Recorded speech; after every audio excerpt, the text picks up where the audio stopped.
Cahan Eoin Mac Néill ska an ada ón na bhlianta sin. Tá sé páirteach do ceannas na achtraí is starú le linn Ferbert an Stát. Ba scolara, ba intlachtóir, ba gríomhí é a bhí an ard réircach. We cannot reduce the options of the choices that we're facing people like Mac Néill in such crude terms, that they had either to be on one side of a debate or another side. There was a hell of a lot in between. Níor chléid Mac Néill in éair in san rud seo faoi Ebert a bheile déanamh leis an náisiún a chláánú. Ach lí chuileadh an marcha na chuine gur hepéir ag an nóméid dearnach. This is the letter signed by my grandfather, Eoin Mac Néill, calling off the 1916 Rising. And this document changed his life and arguably changed Irish history.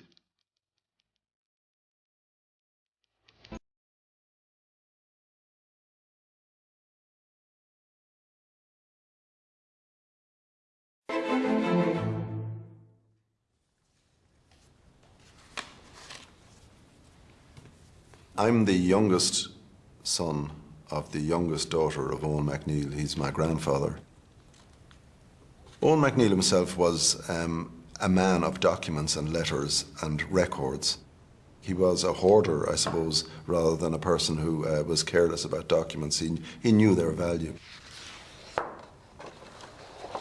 Well, these are 3 photographs of Eoin Mac Néill showing him in different stages of his life. This is a picture of Mac Néill and his wife Taddy when they were living close to Malahide in a house called Hazelbrook. And it shows him as a young man with a moustache. And this picture here shows Mac Néill at another stage of his life, clean shaven. I'd imagine it's when he was Minister for Education or perhaps Minister for Finance in the period 1919 to 1923. But all 3 pictures show him, I think, as a kind of a lean, intelligent, ascetic kind of man, but a serious-minded, but a warm character, notwithstanding.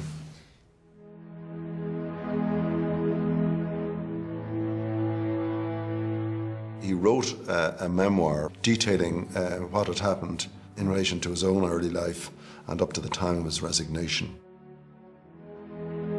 I think his family thought that he should take some time to go back over the painful periods of his life and put on paper his own account of it.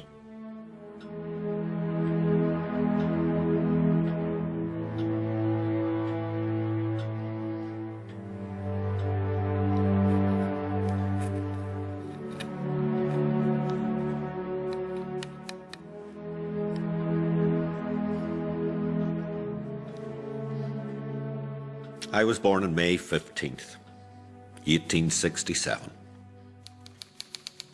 20 years to the day after Daniel O'Connell's death. My people in Glenarm all came from the same local stock. They belonged to families of hillside farmers.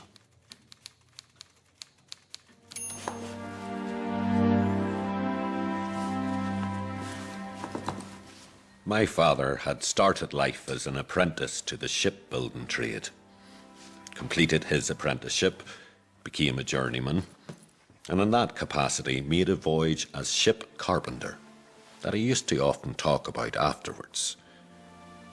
His name was Archibald, and he was known to the whole countryside as Big Archie. And when we were children, we were simply called Archie's ones. Tailach láidir meánachmach cartlachach a bhí ann in áiríre. Bhí stór agus ferrim, agus bácús, agus gnó beag tógála ag an ahir. Bhí idir go maithas Tailach gostalach in 8 héan.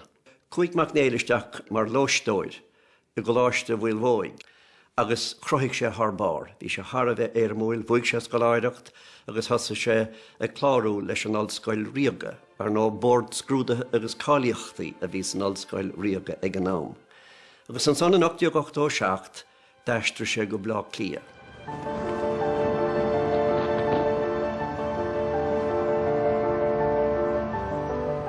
Fuoin am sin fasta, bhí sé né posta eil a gúirt na dlí bhaile clia, agus ba é an chéad duine a fuair post mar sin trí chomórtas oscailte.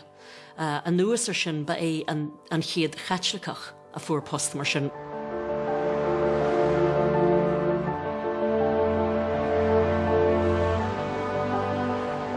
Here we are at the Forecourts, which is one of the most popular stops on my 1916 walking tour. Dublin was changing at the time. There were a new upsurge in interest in Irish history, and it became popular again to have an interest not only in our language but in our culture.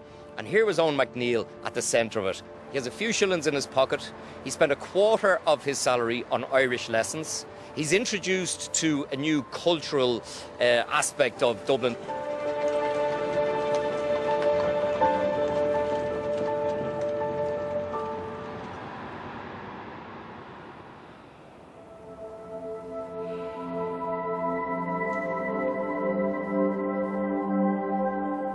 Tá gá rud faoi Eoin Mac Néill tá anspéisiúil agus nach digtar a gar minic, an chéad rud ná cé go scripiú agus a dólam sé a chuid gailge. Agus ag tasnú ag lerg múnteir ar 8:09, thug sé a chéad cuairte ar na smeáin in 8:01, agus bhí 8:03, bhí sé i lár na glúiseachta nua a bhí chur an gailge an cín ar fud na tíre.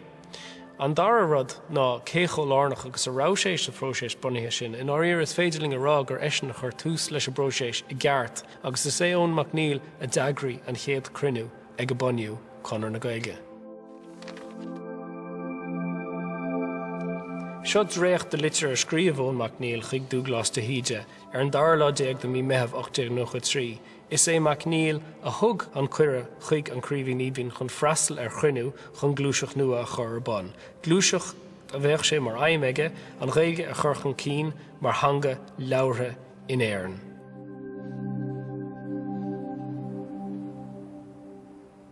Os mar chóir an seo tá céad leabhar miontuairiscí chuiste gnó conar na gailge. Is sa leabhar seo a eicimid an tafad ar cruinú a dathraí stair na héireann. Ar an trucha héanú de miúil 8:03, chruinní deithnar le chéile ina bhharní sráidí chonal íochtarach, agus chuir siad glúiseacht ar bán chun an réige chur chun cín in éireann mar hanga leabhartha. Is é seo an chéad réocht den na mion tuairiscí agus tá siad scríofa i méarla, agus an sin legan ornáideach i Gaeilge, agus ó hinne le scríbhú mion tuairiscí chuiste gnó chunar na Gaeilge i Gaeilge amháin.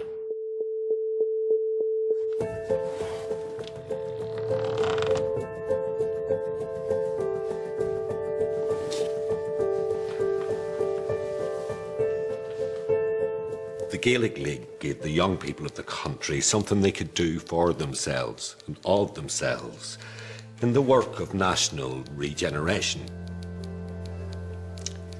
Who can doubt that we have fallen very far from that standard?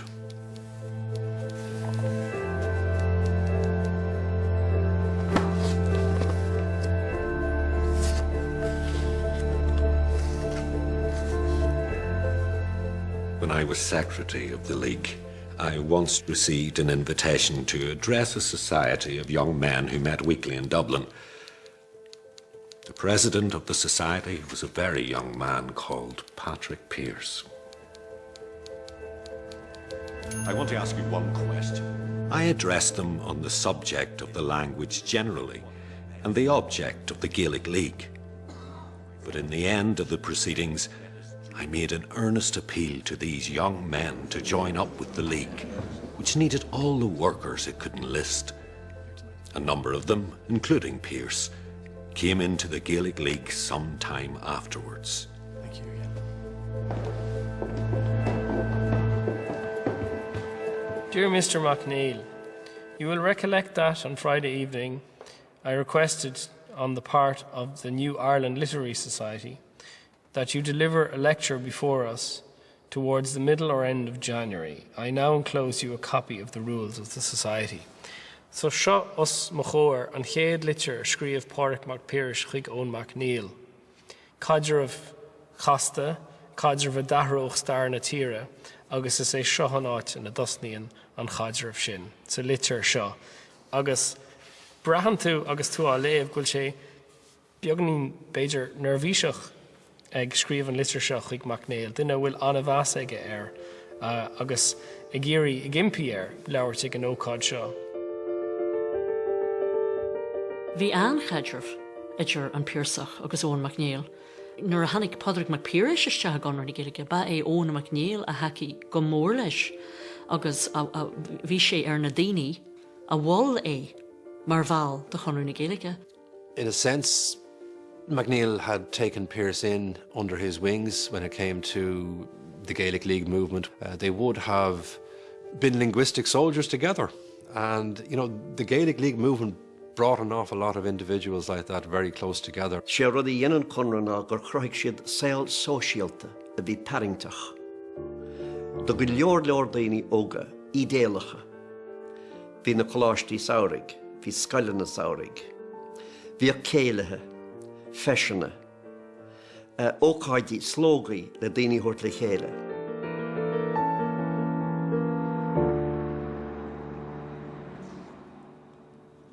Bhí an fás má go leor ag an tús mar léir an nílach bhí arthú an bon agra an infrastruktúr chur bon. Acha ochtaigh nó sé ará dás rudí sciúpi go leor, tháinig bur mór faoin gonra, agus bé an príomh-uirlis a dúsáid siad le haghaidh sin an chláimhsolas, an nuachtáin chunar na Gaeilge, a buniú in 1899.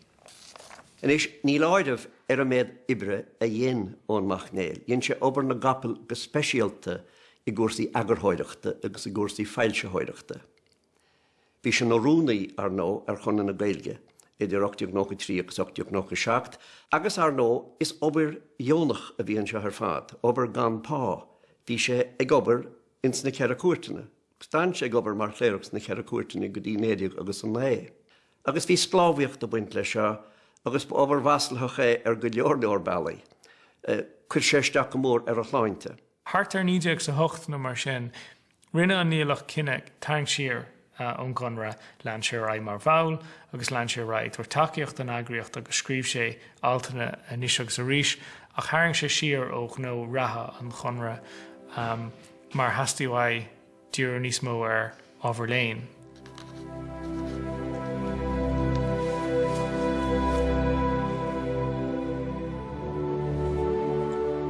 Rud a bhíoch de hir árá ag Mac Néill ná gur raibh díomheasaige ar an rud ar a dug sé Ireland under historians, mar a bhí leabhar a teachtamach Ireland under the Normans, Ireland under the Tudors, Ireland under the Elizabethans agus mar sin dó, agus dúirt Mac Néill a gcónaí ní a chéine bheith hena stairí ar éire, ní a chéine stair na héir na scrí mar a meach tuiscinnta go ar hangan na héireann agus Gaeilge bhí gceist sa chásanna ar 9. Sé tá sachagan ná anála ola, ceantas na bunláiscéine go leis na tríóide bhaine le luas stair na héireann, agus sé tá na hanála ná cúntas ar hitimach is stair na héireann ón dús diaadharrá an ús go dtí an tarna hísteag agus in íag san. An rud a dhéon Mac Néill an son, beidir níos mó ná aon den eile chua rimis ná go raibh leis an cúntas a bhís na hanála a chur a gomórtas leis an ólas atá le fáils na Gaeilge. Agus d'éirigh le Mac Néill a lándas na henimnacha atá luirtas na créamh a cuineasta a chur gomórtas leis na henimnacha a bhí luirtas na hanála agus iad a cheangar le na chéile. Agus tá sé sin gur éirigh leis dátaí a chur leis na teachs na Gaeilge, rud nárbhéidir le héna dhéanamh riime sin. Agus tá gur éirigh le Mac Néill an nasc sanna dhéanamh d'éirigh leis giotaí den teachs mar deirfa agus sleachta as scéal na héir na chur in óir agus in agar rud in ige chéile, an scéal leanónach mar a deirfa an tús an ús go dtí deir a ré na Gaeilge mar a deirfa.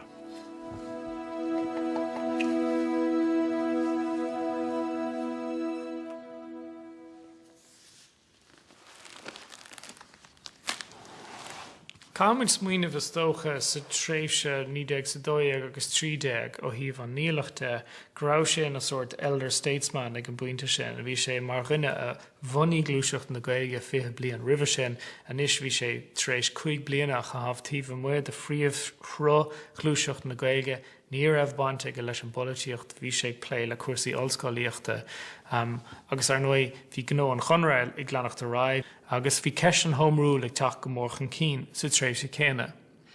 Teilech láidir náisiúnach bu teilech Mac Néill, agus bu náisiúnaí é. Agus ar nó hacaigh sé le cás Home Rule mar a hacaigh formhór na náisiúnathe fud na héireann. Ag an ómáirithe sin, in 1930, bhí annacha daoine caint bhílístigh. Bhí sé ar siúl fud na Eorpa ilig. Dramana a bhí ag éileh cearta polítíochta nó cearta de thuirt be, ag géirí heispáin go rád ar lán áíre tre buanta óglaigh a bhanú. Agus go speisialta nuair a bunaíodh óglaigh alla an UVF, chuig an beartin go mór a bhaim ar Mac Néill, mar a chuig sé i bhaim ar go leor eile.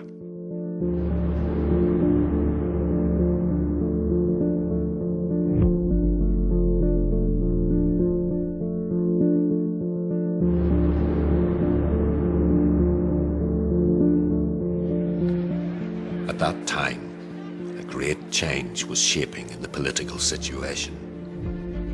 The agent in bringing about this change was Edward Carson. Carson had set about organising resistance in Ulster, and it should be clearly understood that this resistance was to Irish self-government, to the creation of an Irish Parliament without any limitation. In this time of crisis, the O'Reilly was one of the most active workers in the Gaelic League headquarters. He undertook for a time the management of Enclave Solish, and under his direction it was decided that this periodical should be made in various ways more attractive. It was to make a fresh start in a new form. When this change was to be made, I happened to be laid up with a severe cold. The O'Reilly came to my house, told me about his plans and asked me to write a leading article in English for the first number of the new issue. I agreed. And the next issue of the paper contained an article by me advocating the formation of an Irish volunteer force. Glachtar leis go forlahan gur bhí seo an talt a chuir tús leis an glúiseacht as a deascar ó Glí na HÉireann. San áil seo the North began, leabharann sé faoi conas ar tháinig na grúpaí éagsúla le chéile chun na hóglaí seo, nua seo, a bhonú, agus os rud é go bhfuil rialtas na Breataine ag ghlacu le óglaí ulla go gatha siad glacha le óglaí eile in Éireann. Mar a hála, tuis go raibh Mac Néill tiris an talt cáilúil sin a scríomh, tháinig grúpa finini, buil de bhráiteacht na poblachta nó an IRB, tháinig ar chuige, bhíidir son ar nó ag súil le deis a hapú, amar be, le réabhlóide chur ar bán, le hairí amach, le neamhsplachas a bhaint amach, le foréigen.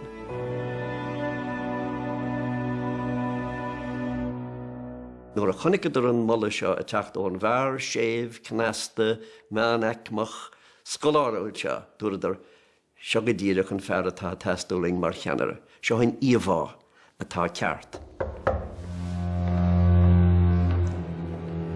A few days after its publication, the O'Reilly came again to my house accompanied by Bulmer Hobson.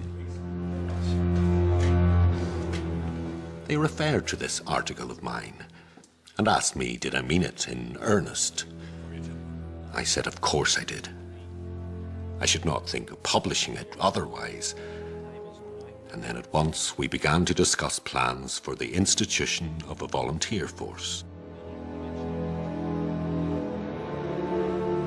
I had no doubt in my mind that both these men came to me from the old physical party, whose organisation was the IRB. And I also had little doubt of what part I was expected to play.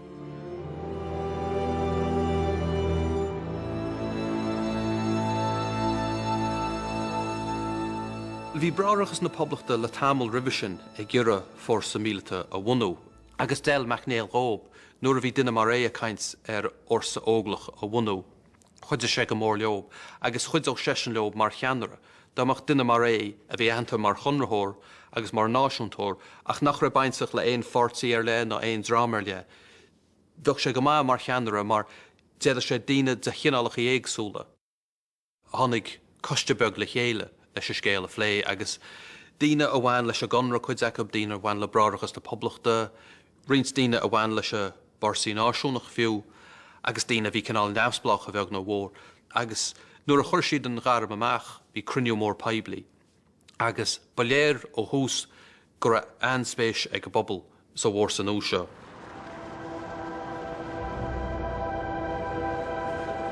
Well, this is the room in the rotunda that Bulmer Hobson initially booked for the 25th of November 1913.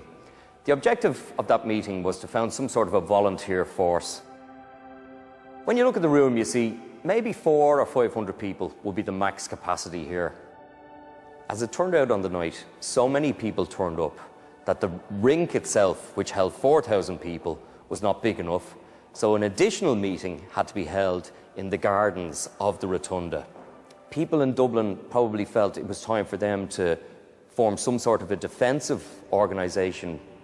And that's the very important thing about the initial foundation of the volunteers. They were a defensive army.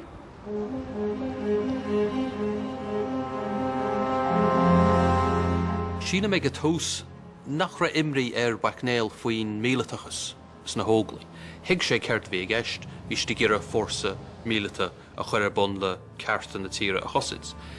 Agus is dói gur hiig sé gur a daine I ggéire a chul níos fuidir ná sin, ach gomach sé an srí na chuneáil ar na daine sin.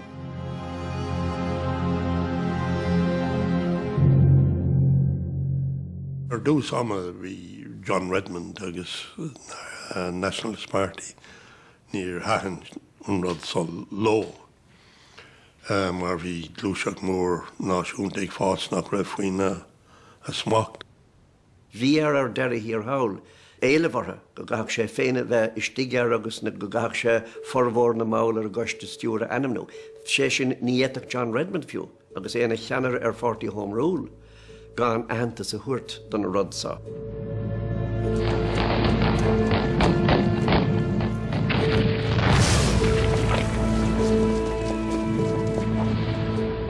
Nóair a bhrisin cogamór amach agus nóair a hála John Redmond sa deire a bheith molla dus na hóglaigh agus dus na fid dul I treid ar bhórainn na Eorpa.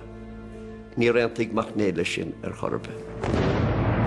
Testíonn sóisiint arcaíochta I Néirin, go Seán Raymond na tagóin post sin, fear Enric ach ro intí bheige as rialtas hasanna. Sliisiad ar siúd ar faoi Home Rule a chuir ar aló agus leis a bheachtas arcaíochta se bhrisidar ar fada.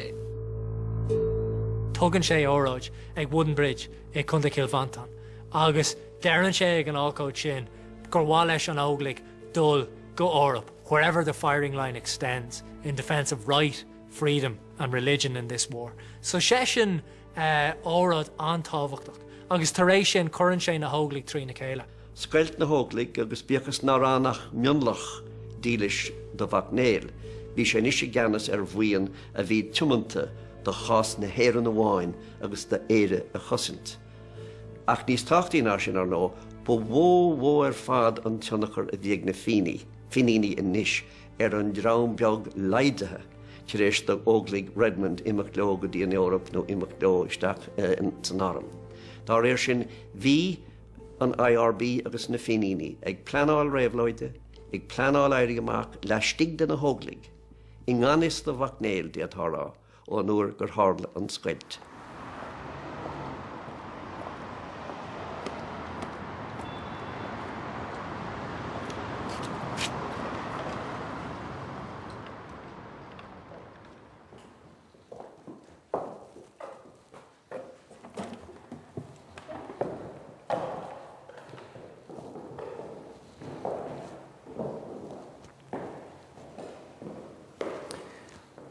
Well, this is Coláiste de Mhuire, which was the headquarters of Conradh na Gaeilge.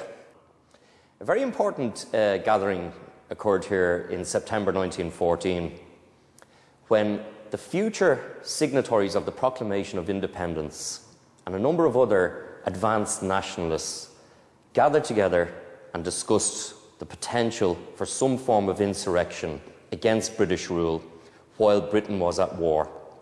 It's a curious fact that right under Mac Néill's nose, all these advanced nationalists were gathering together and conspiring in the headquarters of Conradh na Gaeilge, an organisation that he had founded, and yet he had no idea about what was going on right behind his back.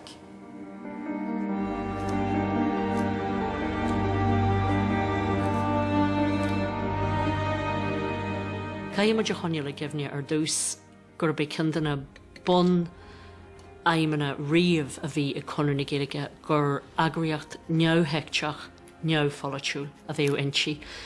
Hannig an chiad grúpa le chéile chun riamhlóid na hírí amach de cheannalégan a phlé agus ba an effigií conúna Gaeilge a tharla an cruniú sin ar an éir le de bhí bhean fór néidir sa gairdeig.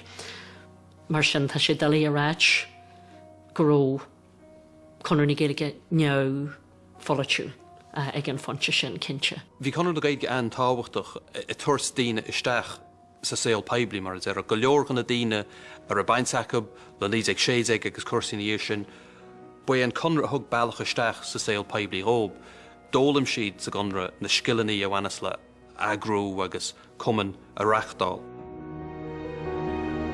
Ach nuair a cuireamh de thóglaí ar bun, bhí ahrú tacaí ar chursaí. Is léir má bhreaníonn tú ar a méid a bhí an pearsach a rág sa scríomh le cúpla bliain roimhe sin, gur a sesin héiseáil i dro eile. We do know that there's correspondence in 1914 where Patrick Pearse is referring to Mac Néill as being weak, hopelessly weak, and there's a frustration there on the part of Pearse that things are not moving quickly enough. But again, that's because Pearse is moving off in that direction. Mac Néill is certainly not engaging in the flights of fancy that Pearse is at the time of the outbreak of the war. Eoin Mac Néill was not a pacifist. He did believe there were conditions under which it would be legitimate to rise and legitimate to use physical force. The problem was, as far as Mac Néill was concerned, those conditions did not exist in Ireland in 1916. Ach de réir mar hui cuasaí ó ré agus de réir mar a Jimmy cuasaí náisiúntacht agus a lehéid siúd a nonacht stótha a ganúna Gaeilge bhédaí an scoilt idir Eoin Mac Néill agus Patrick Mac Pearse. Ach an difriocht atá an na gur Eoin Mac Néill dílis da Patrick Mac Pearse a cinse bhí Mallart tróirech a ghlacu ag an fíorsach an anas de Eoin Mac Néill agus stótha nach ró sé go homlan beidir go nodanna an a cinse ní ró sé go homlan ar an neála sin go dtí 1960. Bhí annachcuid rúnda ag dul timpeall i 1950. Tá plán ag Thomas Clarke agus Sean McDermott ar dús, agus déanann siad san cóirla nua, cóirla nach bhfuil ach trí daoine ar, Eamon Cant, Joseph Plunkett agus Padraic Mac Pearse. So ón óir 1940 tá Pearse agus Plunkett agus Cant ag plánál éirí amach le linn an Cogadh Domhanda. Agus an plán atá acu ná go mbeidh sé ag Cosca 1960.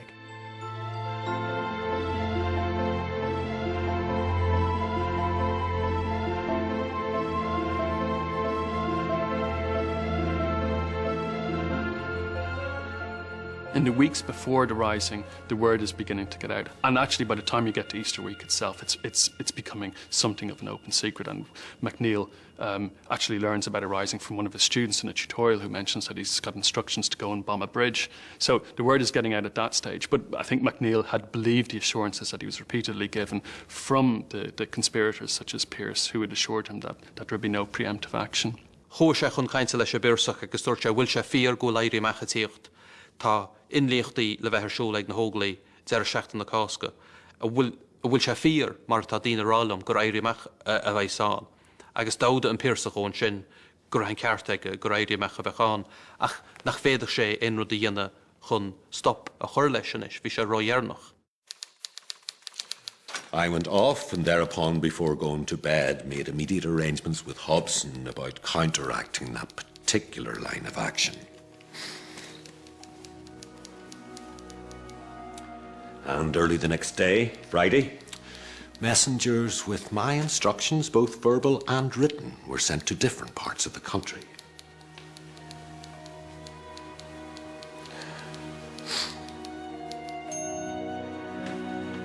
And in the morning, I think about 8 a.m., I was awakened and told that Sean McDermott was there to see me. I sent word to him to come up to the bedroom. He came immediately and I sat up in bed talking to him. He then disclosed to me for the first time that a ship with arms from Germany was expected at that very time. It was, of course, evident to me that in the circumstances a landing of arms from Germany meant an immediate challenge to the British government. And I said to McDermott, "Very well, if that is the state of the case, I'm with you." Then he went downstairs and waited.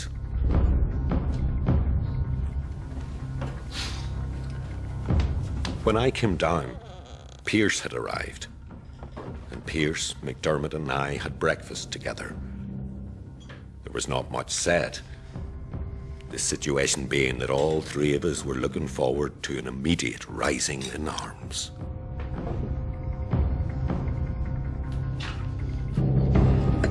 MacNéill is facing a situation where he doesn't know who to trust. There are people who he considers to be good friends, including Patrick Pearse, and when he discovers the extent of their deception, he's hurt, he's angry, but he's also then wondering, who else has been lying to me? And then he might be wondering, well, look, if they're hell-bent on this, would it be an idea to go along with it?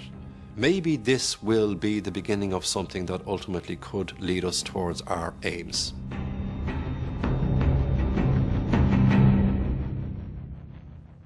An rud a dahra insin, nuair a chola sé gur an bád a thug na gunna young Armán gur sé sin fáitse ag na húdarás, agus gur Roger Casement guffa duna bhí san Armán I gghearra cabhraáil gan éirí amach.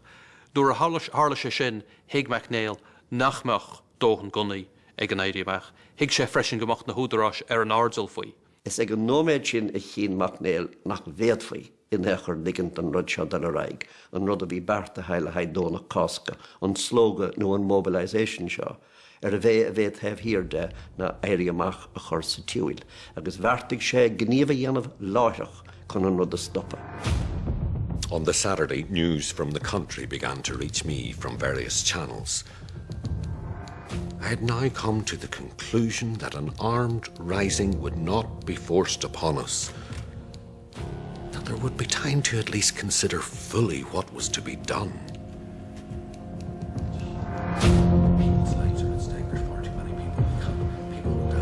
On Saturday, I met Thomas MacDonagh, who seems to have been chosen as a sort of intermediary between those who had assumed direction and myself, representing the Volunteer Council. Several messages passed back and forth between me and those with whom MacDonagh was acting. Thomas, you know that? Thomas. Thomas.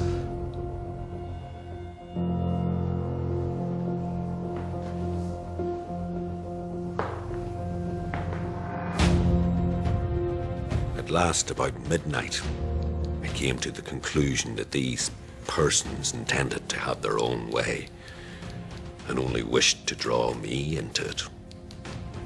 April 22nd, 1916. Owing to the very critical position, all orders given to Irish volunteers for tomorrow, Easter Sunday, are hereby rescinded. I went to the office of the Independent newspaper and there dictated the order which appeared in that paper on the following morning, countermanding orders for the assembling and parading of the volunteers.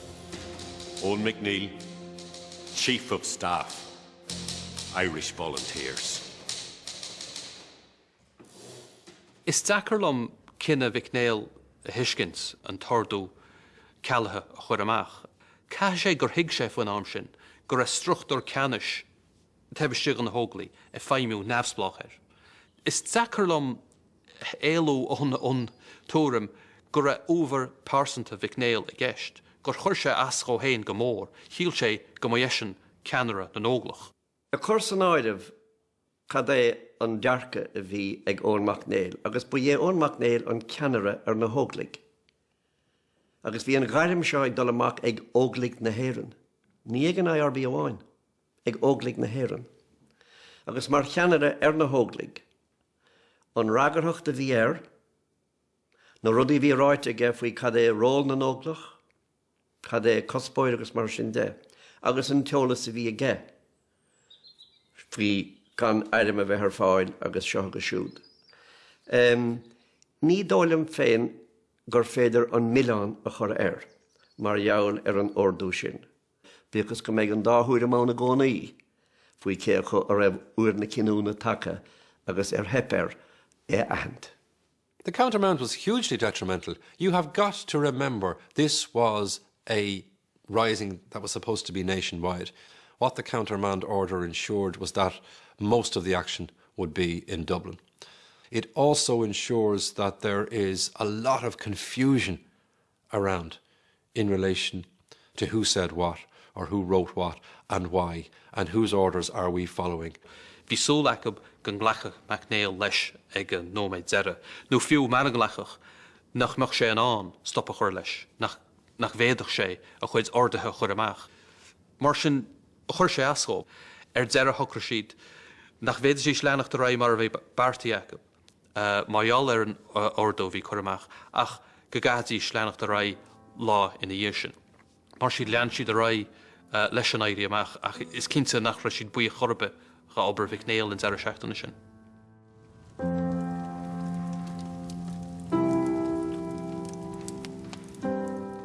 I rode out to the house of the Augustinians at Orla, beneath Killikee Mountain, and told the superior, Father Hughes, how the matter stood.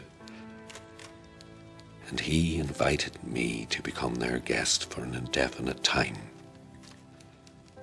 I accepted the hospitality.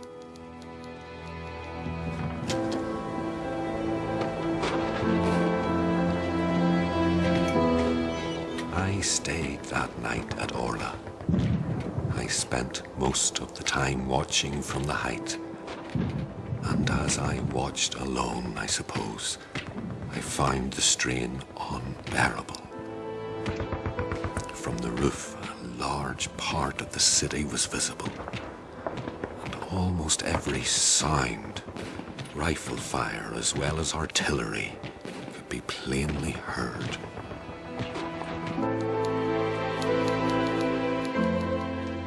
I told myself, I cannot live as a refugee. So I took my leave of Father Hughes.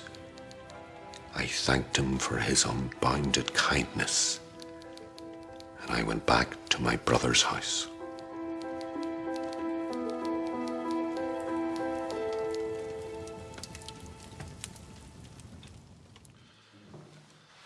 Well, during Easter week, as the week went on, Mac Néill was in Rathfarnham on the outskirts of Dublin, and the rising was going on, and Dublin was a battlefield.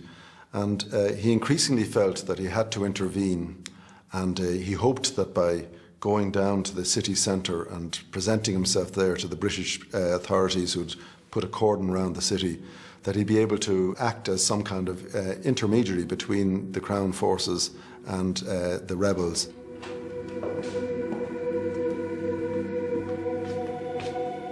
Scree Mac Néill litter ag Strickland mar Canara na hóglaigh.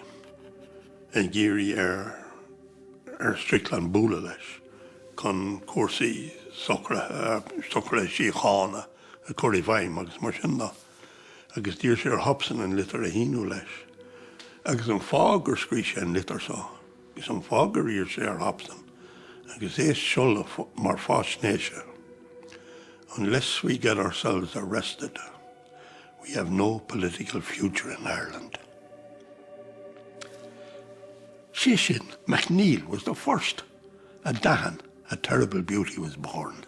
Darira, Higshe, Gurvin Scale Ahra os Eden. Thorah Vier in litter, Eoin Mac Néill, ná gur gága ar nói.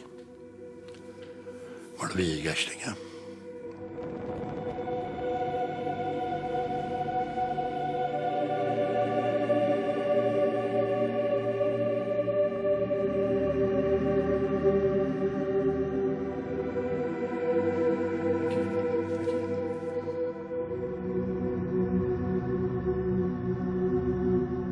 Tugad Mac Néill gus í prísún Dartmoor is asna, agus bhí go leor prísúnachán daoine a bhí héis troid san éirí amach. Agus is dói gur hiig Mac Néill cumach go leor na daoine seo, har a bheith mí hásta leis a méid a bhí déanta aige. A bhí rud amháin nó go béidir a chóirigh le Mac Néill agus a chóirigh lena údarás agus lena gradam a chumád. Chun chéadúir gur tháinig sé meas na brísúnach. Dáirdigh de bhfuil éad an na prísúnig. Antas agus ómós chuí a thuair dó, mar cheanara ar na hóglaigh. Ach bhí de bhfuil éire, Pat McCartan agus Rion Teile, sásta an stádas a bhíag Mac Néill mar cheanara ar na hóglaigh a ant. Seachas rudidir bhí bainteach le ceannas nó le húdarás an IRB. Bhí de bhfuil éire a déna íireachtain sin, réon turas an glóiseachta thuirtar eis le chéile. Ach bhí sé gira Mac Néill agus daoine cosú le Mac Néill a thuirsta isteach san glóiseacht agus d'éire leis é sin na dhéanana. Agus a brísún is a gampaí géimhin hasanna dána mílte eile gael fé glas. Tá an scéal a lethe áfach go bhfuil trán a fuascailt ar láimh agus nach fada go mína fíritíocht a bhaile.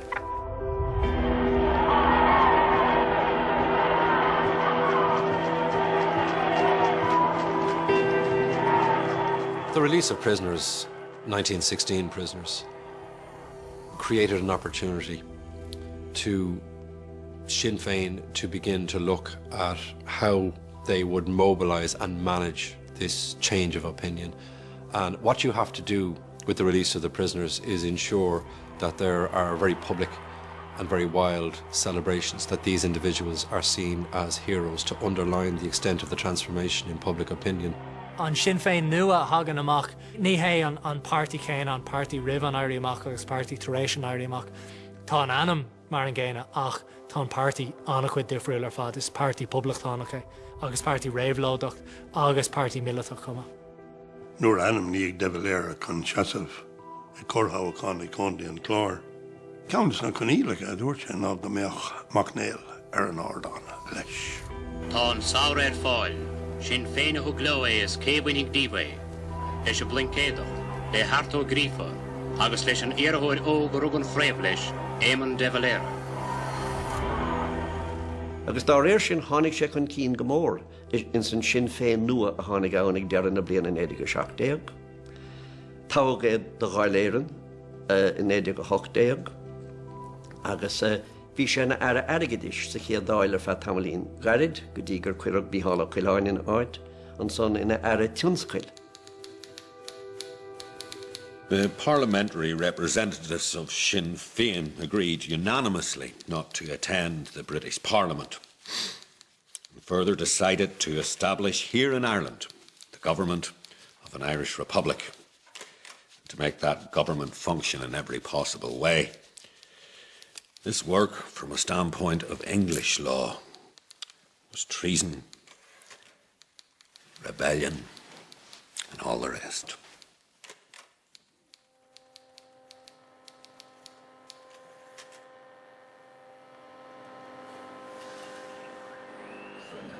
Riots have broken out in the city of London. These feuds between two neighbouring sides have lasted into the early hours of this morning. It has been reported that at least There were two sides to the castle war policy. One was to bring about a pogrom situated in Ulster. The other was to use all the forces available to crush Sinn Féin throughout the rest of Ireland.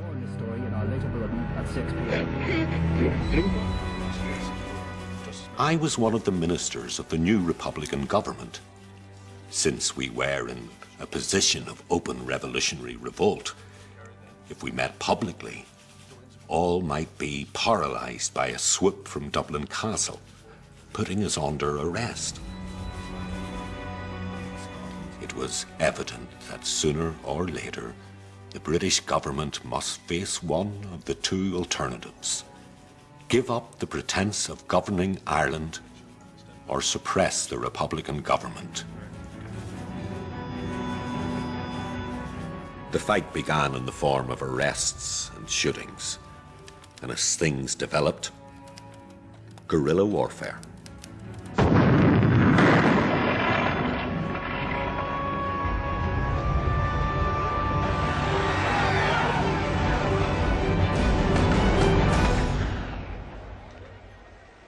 Gauge a coganas íirse.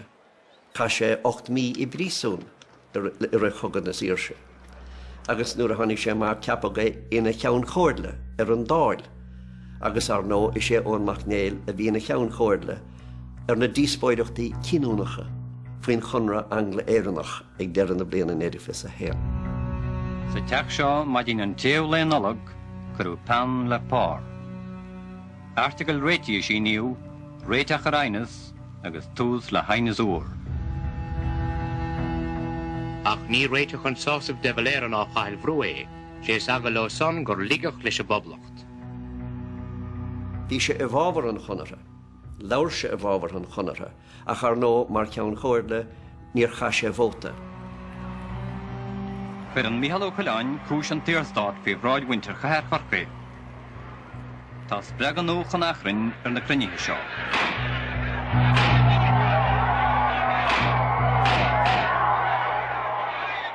Bhí seasamh láideirige I rihan coga carga. Bhí sé ar na daoine luag go minic mar chuine a bhí sásta takeíochta thuairt an na beartais bochrúia a bhí le déanamh ag rialtas an téirstáit, chun an túdarás a bhí ag an téirstát a chur I bhaim. People like Mac Néill were called the green, black and tans. They were said to be doing the same things that the British had done. So it makes them quite assertive in terms of pushing for hardline policies, particularly the policy of executions, for which people like Blythe and Mac Néill were never forgiven for.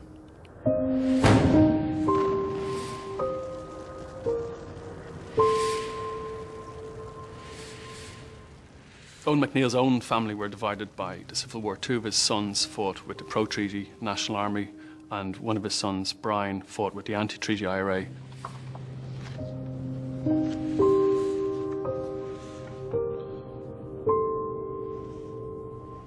Here's a letter which Eoin Mac Néill wrote to my grandmother on the 10th of August 1922.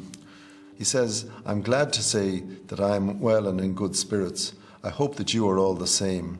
Tell Neil and Thurlock," and they were two of my uncles who were his brother, that I send my best wishes to them.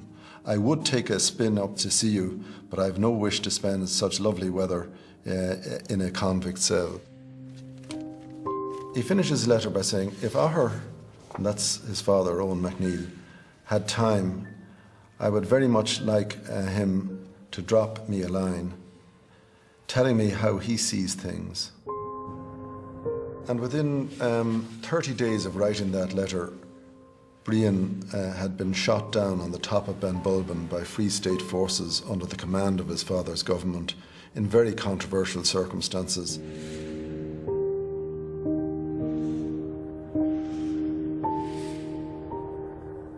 Bhíonn dá insint ar a scéal, an insint a bhíag na poblachtánaigh, buí an insint san ná gur dúrmhaíag go fealtacha. An insint a bhíag ceanirí an téirstáit ná gur bolscaireacht a bhíonn san chun Mac Néill héin a chiapa agus a chéasa. Gur in éon toras a chuile an scéal san amach lena chéasa. Ach is fíor go ghuiil sé go bóir, agus is fíor gur ghuiil an chugad cathair frí chéile go mór ach mar dála go leor eile tháinig sé thar a táirseach isteach ag a chláán héin.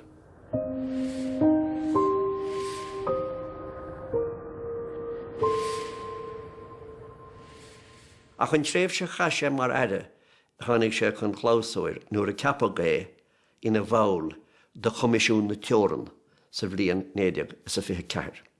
Nuair a rinneadh an conra leis an ratan an ísig fé héin, mar chuidsgó bheith éire geartha ina gá stát túisceartéireann agus séirstáthéireann, bhí go leor náisiúntóirí mí hástal sin. Ach bhí Article 1 sa gunra dúirt gnéan fi ahrenniu an tóran agus go bhéad fi é ahrú. Is dói gur leagan amach séanta a bhí an sin I brean ó sir ach creds go leor daoine ag an am gur mar sin a bheh sé. Nuair chuir comisiún na tóran bonda níos ag fithe cethar leis an tóran ahrenniu. Cheap rialtas an tírstáit Eoin Mac Néill mar ionadaí a comisiún. Inis, dearach duine gur beag seans a bhí an comisiún sin mór an a dhéanamh ón tús. Is féidir fiúháin gur hiag Mac Néill é féin sin, ach bhí sé sásta dul a raig agus a bheith anamna mar bhálde.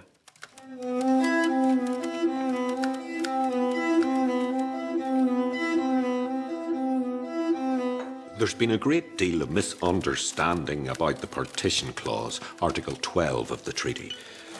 I consented to act in the Commission for 2 reasons. Because I was asked by the Provisional Government to act, and because no one else could be found to act instead of me.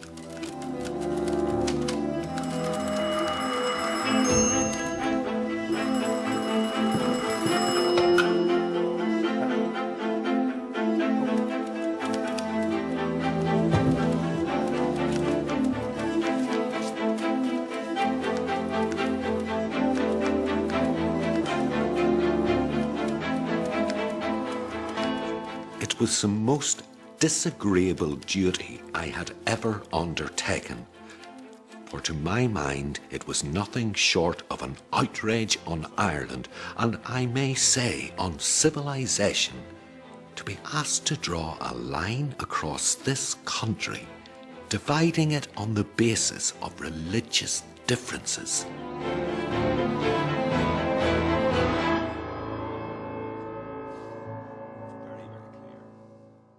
Ní dón go bhhéadach éon duine job níos ná Mac Néill a dhéanamh comisiún na tóran, mar bhí garíar a bhí na cartaí leaciaach chuí nach bhéadach na náisiúntóirí torama a bhaintsas. Bhí an chuacht fad héamh na néondachtóirí agus héamh na Bretainne, agus chuma céamh a comisiún sin ní dón go bhéadtíis ceart a bhainscó. Ní dón gur féidir $1 milliún chuir Eoin Mac Néill faoin gríochailt, agus féidir $1 milliún chuir gur sé cinál séanta faoin méid a béidir a dhéanamh le comisiún na tóran. Ach ar nó an rud bhheasa fad ná I mí na saona 1955 hí písa ar a báb ar Morning Post. Sin rud a bhí insna na rudaí a scríileach ná nach meach mór an ahrú ar chorbe. Ach th rud ar bith eile bhí Mac Néill máslathe mar gur cuideann scéal amach agus gur briseag an rúndacht agus gur briseag na gealúintí. Gur drachún taobh ar fad a bhí sa rud.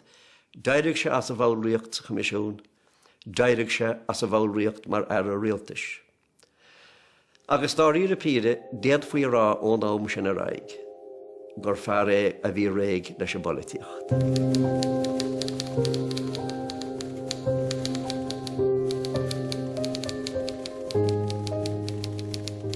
I was going to Mass at Butterstown one bright Sunday morning to the 12 o'clock Mass.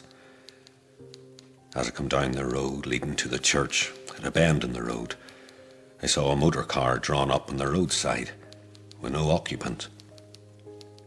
Just when I had passed it, I heard the sound of shots coming from round the corner in Cross Avenue. Knowing that Kevin O'Higgins was staying on Cross Avenue, I had little doubt that he was the victim.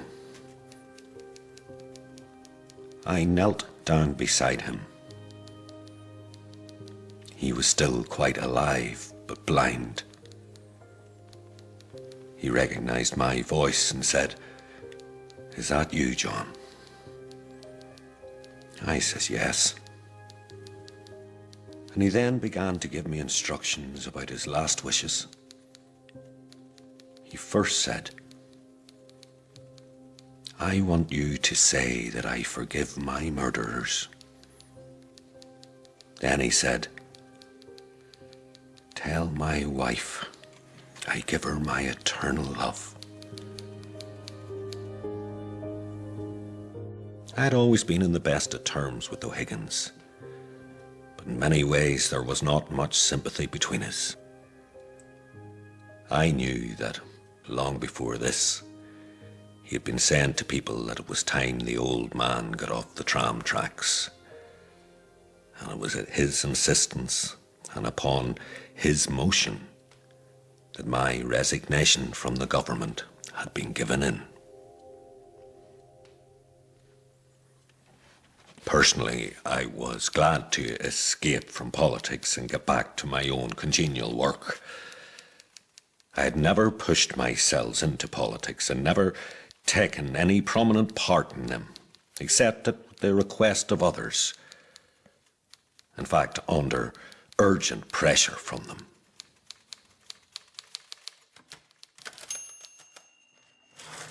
I think we need to reassess Eoin Mac Néill. There's a tendency to think about him in very negative terms. It's almost like his reputation is locked up in a double negative.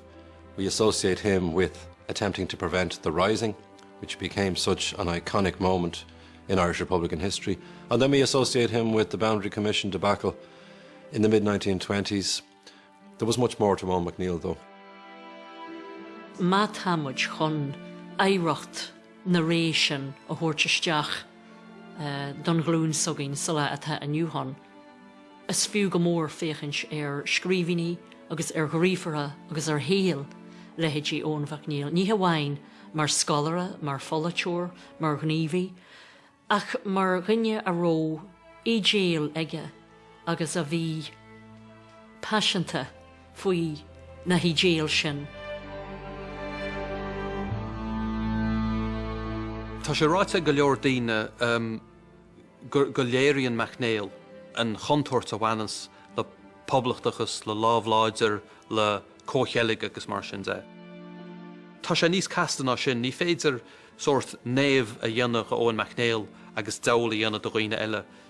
Bhí Mac Néill páirteach i gcúrsaí cóchealaige, bhí sé páirteach sa lábhláide freisin, an ten rud atá le ráfuí nach raibh sé go héfachtach a ghfuil imón an taol sin agus a bhí daoine eile. Ach sin gur éireacht fí spéisiúla atá an ar réanos. Le himocht daimsere tag an afreithe nó ar na rudaí seo. Agus chomáile sin dag an chuimhlint ó thuaig. Ó dhearan na seascadaí go dtí dearan an óchadaí, dag sé rian anna láidir ar an dearcha atá ann i lena staire. Faoi bhfuil bailach níos fearr ná Ibert Falla, bhfuil bailí eile ann, bhfuil níos mó ná bailach amháin ann. Agus táim sitide go méid le líon comóra an chéad, go méid pictiúr níos omaláine, pictiúr níos casta, agus afreithe níos cosime ar cháil agus ar Eoin Mac Néill agus ar éireacht ná mar a bhí riamh roimhe seo.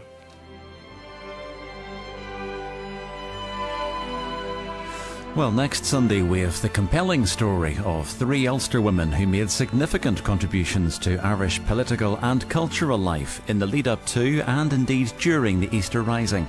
That's Fuia Legerin at 10 o'clock.